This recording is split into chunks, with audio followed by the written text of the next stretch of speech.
அனைவருக்கும் வணக்கம். மீனராசிக்காரர்களுக்கு காலில் விழுந்தால் காலி என்று சொல்லக்கூடிய வகையில் உறுதியாகவே இந்த வேளையில் நிச்சயமாக காலில் விழுந்தால் காலி என்று சொல்லக்கூடிய வகையிலும் அது மட்டுமல்லாதது எதிர்பாராததும் எதிர்பார்ப்பதும் நடக்கும் தருணமாக அடுத்த 2 வாரங்கள் எப்படி அமைய போகின்றன, அதிலும் குறிப்பாக சற்று அனுசரித்து செல்ல வேண்டிய நேரமாக எந்தெந்த விஷயங்கள் அமைந்திருக்கின்றன என்பதை மீனராசிக்காரர்களுக்கு ஆராய்ந்து பார்க்கும் போது மீனராசிக்காரர்களை பொறுத்த வரைக்கும் பல அதிரடியான மாற்றங்களை சந்திக்கக்கூடிய அற்புதமான நேரமாக இந்த வேளை அமைகிறது. ஏனென்றால் பல்வேறு வகையான வீண் பழிகளிலிருந்து வெளிவருவதோடு அதிரடியான மாற்றத்தை சந்திக்கக்கூடிய சிறப்பான வாய்ப்பும் சந்தர்ப்பமும் இந்த வேளையில் அபரிவிதமாக கிடைக்கும் அற்புதமான தருணமாக அமையக்கூடிய சந்தர்ப்பத்தை குரு பகவான் உச்சம் பெறுவதாலும் சுக்கிரன் நீச்சம் பெறுவதாலும் சூரியன் நீச்சம் பெறுவதாலும் அதிரடியாக சந்திக்கக்கூடிய சந்தர்ப்பம் உண்டு. அதோடு மட்டுமல்லாது மிகவும் வலுவாக அஷ்டமத்தை விட்டு விலக போகிறார் புதன். எனவே அதிரடியான மாற்றங்களும் மிக சிறப்பான வாய்ப்புகளும் இந்த தருணத்தில் மீனராசிக்காரர்களாகிய உங்களை தேடி வருகிறது.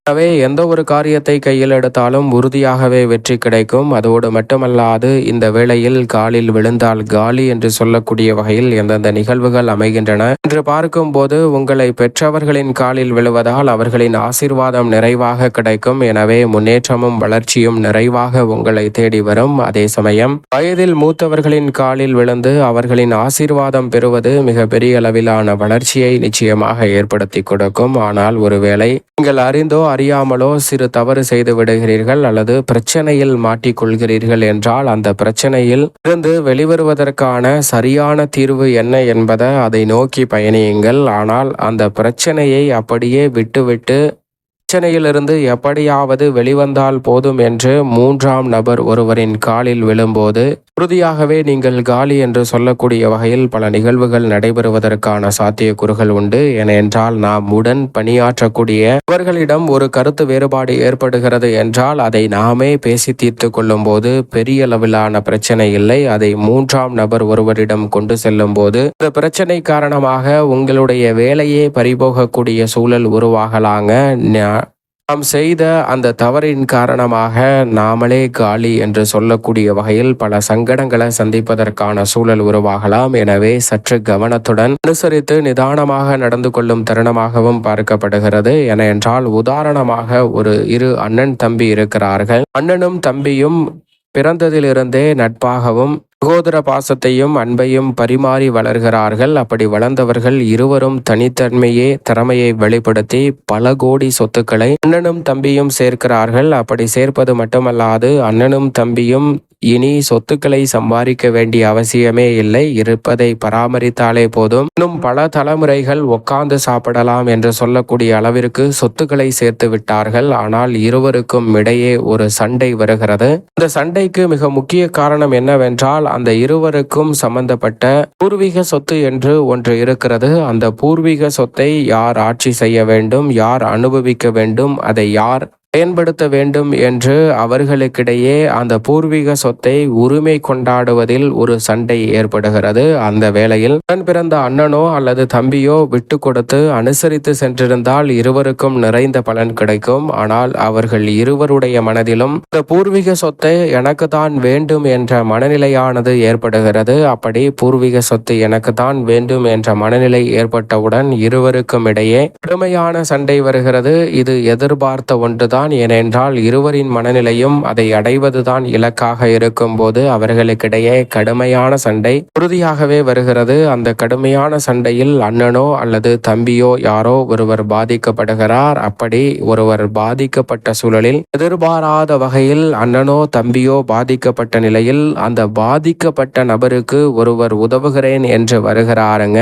3ஆவதாக ஒருவர் வருகிறார். அப்படி வந்த அந்த நபர் உனக்குத்தான் அந்த பூர்வீக சொத்தில் முழு அதிகாரம் இருக்கிறது, நீதான் பாதிக்கப்பட்டிருக்கிறாய், நான் உனக்கு பக்கபலமாக இருந்து அந்த பூர்வீக சொத்தை பெற்று தருகிறேன் என்று உதவுவதற்கு வருகிறார். அப்படி உதவுவதற்கு வந்தவரின் காலில் விழுகிறாருங்க அந்த பாதிக்கப்பட்ட நபர். அப்படி விழுந்து விட்டதால் அந்த பாதிக்கப்பட்ட நபருக்கு உதவுவது போன்று 3ஆவதாக வந்த நபர் அப்படியே உதவி செய்து இவருக்கு அந்த சொத்தை பூர்வீக சொத்தை வாங்கி கொடுப்பது போல் ஒரு சூழலை உருவாக்கி கடைசியில் இவருக்கும் கொடுக்காமல் அந்த 3ஆம் நபர் அதை எளிதாக அபகரித்து சென்று விடுகிறாருங்க. இப்போது அந்த அண்ணனுக்கும் அந்த சொத்து கிடைக்கவில்லை, தம்பிக்கும் கிடைக்கவில்லை. மூன்றாவதாக வந்த நபர் அந்த சொத்தை அப்படியே லாபகரமாக எடுத்து சென்று விட்டார். இதற்கு என்ன காரணம் என்று பார்த்தால், என்ன பிரச்சனை, அந்த பிரச்சனைக்கு எப்படி தீர்வு காண வேண்டும் என்பதை உணர்ந்து செயல்பட்டிருந்தால் போதும். ஆனால் பாதிக்கப்பட்டு விட்டோம் என்று மற்றவரின் காலில் விழுந்ததால் அவர் காலி என்று சொல்லக்கூடிய வகையில் அனைத்தும் இங்கு பறிபோகிறது. இது போன்ற சூழல் நம்மளுடைய வாழ்வில்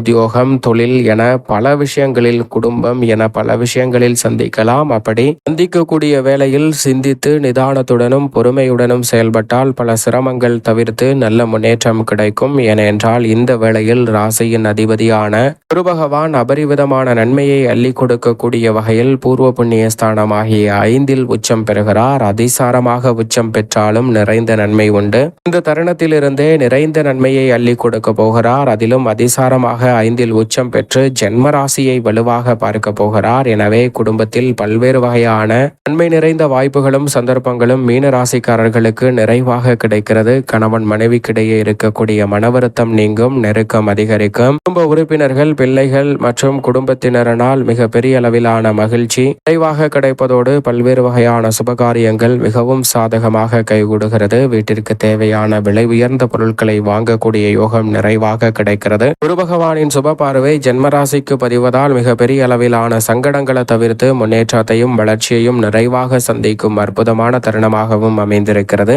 அதோடு மட்டுமல்லாது இந்த வேளையில் தொழில்துறை, வியாபாரத்துறை சார்ந்த பணிகளில் ஜென்மத்தில் வக்ரம் பெற்றிருக்கிறார் சனி பகவான். சனியின் வக்ரத்தின் காரணமாக இந்த வேளையில் தடை தாமதங்கள் உறுதியாகவே கட்டுக்குள் இருக்கும். வீண் வாக்குவாதங்களை தவிர்த்து சிறப்பாக மன தைரியத்துடன் பல பணிகளை செய்து முடிக்க முடியும். தன்னம்பிக்கையும் தைரியமும் பிறப்பதால் பல பணிகளை விரைவாகவும் துரிதமாகவும் செய்து முடிக்கக்கூடிய சந்தர்ப்பம் மீனராசிக்காரர்களுக்கு உண்டு. தொழில்துறை, வியாபாரத்துறையில் இழுபறியாக இருக்கக்கூடிய பல காரியங்கள் மிகவும் சிறப்பாக கைகூடுவதற்கான சந்தர்ப்பம் உண்டு. வீண் அலைச்சலும் சிரமமும் விலகி மகிழ்ச்சி நிறைவாக கிடைக்கக்கூடிய ஒரு தருணமாக பார்க்கப்படுகிறது. புதிய ஆர்டர்களும் ஒப்பந்தங்களும் மீனராசிக்காரர்களுக்கு நிறைவாக கிடைக்கும். கடுமையான போட்டிகளை தவிர்த்து லாபத்தை உயர்த்தி கொள்ளக்கூடிய அற்புதமான தருணமாகவும் இந்த வேளை மீனராசிக்காரர்களுக்கு உறுதியாகவே அமைகிறது. எனவே சரியாக பயன்படுத்திக் கொள்ளுங்கள். அதோடு மட்டுமல்லாது இந்த வேளையில் மீனராசிக்காரர்கள் திட்டமிடுதலை காட்டிலும் பல்வேறு வகையான காரிய தடைகள், சிரமங்களை தவிர்த்து முன்னேற்றம் நிறைந்தவையாக மாற்றிக்கொள்ளக்கூடிய வாய்ப்பை யோகஸ்தானமாகிய 6இல் வலம் வரக்கூடிய கேது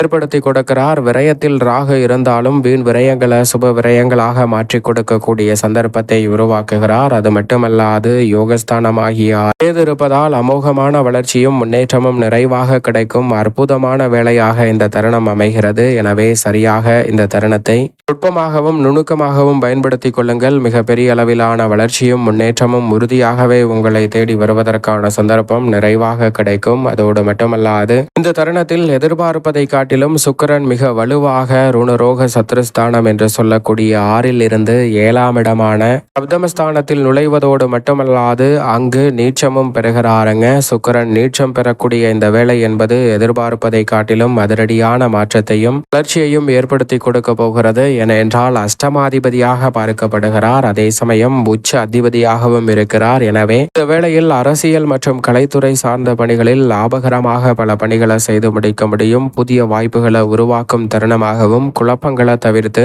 மன உறுதியுடனும் தைரியத்துடனும் செயல்படுவதால் மிக பெரிய அளவிலான வளர்ச்சியும் முன்னேற்றமும் நிறைவாக கிடைக்கும் அற்புதமான தருணமாக அமைந்திருக்கிறது. எந்த காரியத்தை கையில் எடுத்தாலும் எளிதில் சிறப்பாக செய்து முடிப்பதோடு மிக பெரிய அளவிலான வளர்ச்சி உறுதியாகவே உங்களை தேடி வருகிறது. வித்யாகரகரான புதன் அஷ்டமத்தை விட்டு விலகுவதால் மாணவர்களின் கல்வியில் நல்ல முன்னேற்றமும் வளர்ச்சியும் கிடைக்கிறது. உயர்கல்வி சார்ந்த விஷயங்கள் சாதகமாக கைகூடுகிறது. சூரியனை பொறுத்தவரைக்கும் சப்தமத்தில் இருந்து மிக வலுவாக அஷ்டமத்தில் நுழைந்து நீச்சம் பெறுகிறார். அஷ்டமத்திற்குள் சூரியன் வருவது சற்று சாதகமற்ற அமைப்பு. ஆனால் இங்கு வலுவிழப்பதால் நிச்சயமாக ஆரோக்கிய தொல்லைகள் உள்ளிட்ட பல சிரமங்கள் கட்டுக்குள் இருக்கும். அங்கு வித்யாகரகரான புதனும் இருக்கிறார். அவர் 9ஆம் இடத்திற்குள் மாறுகிறார். ஆனால் மங்களகரகரான செவ்வாய் முழுமையாக அடுத்த 2 வாரங்களில் அஷ்டமத்தில் வலம் வருகிறார். எனவே இந்த தருணத்தில் அலைச்சல் அதிகரித்தாலும் ஆதாயம் நிறைவாக கிடைக்கும் தருணமாக பார்க்கப்படுகிறது. கலைத்துறை, அரசியல் துறையை காட்டிலும் விவசாயத்துறை, விளையாட்டுத்துறை, காவல்துறை ரியல் எஸ்டேட் துறை போன்ற துறைகளில் கடின உழைப்பை வெளிப்படுத்தும் தருணமாக பார்க்கப்படுகிறது. கடின உழைப்பை வெளிப்படுத்தி அபரிவிதமான வளர்ச்சியையும் முன்னேற்றத்தையும் இந்த தருணத்தில் சந்திக்கக்கூடிய வாய்ப்பும் சந்தர்ப்பமும் உறுதியாகவே உங்களை தேடி வருகிறது. சரியாக பயன்படுத்திக் கொள்ளுங்கள். மேலும் இந்த வேளையில் சந்திரனை பொறுத்தவரைக்கும் பல இடங்களில் மாறி மாறி வலம் வருவதால் நன்மை தீமை கலந்த ஒரு அமைப்பாக பார்க்கப்படுகிறது. சரியாக பயன்படுத்திக் கொண்டால் நிறைவான மாற்றம் உண்டு. மேலும் சாதகமாக மாற்றிக்கொள்ள நிச்சயம் மீனராசிக்காரர்கள் வாரத்தில் வெள்ளிக்கிழமை விரதம் இருந்து அருகாமையில் உள்ள இஷ்ட தெய்வ ஆலயம் சென்று தீபம் ஏற்றி வழிபாடு செய்யுங்கள். தடை தாமதம் தகர்த்தெறியப்பட்டு மிக சிறப்பான வளர்ச்சியும் முன்னேற்றமும் உறுதியாகவே உங்களை தேடி வரும் அற்புதமான தருணமாக நிச்சயமாக அமையும் என்பதில் சந்தேகமே இல்லை. அதே சமயம் காலில் விழுந்தால் காலி என்பதை மறந்துவிட வேண்டாம். சற்று விழிப்புணர்வுடன் செயல்பட்டால் பல சிரமங்கள் விலகி நன்மை நிச்சயம் நிறைவாக கிடைக்கும் அற்புதமான தருணமாக உறுதியாகவே அமையும்.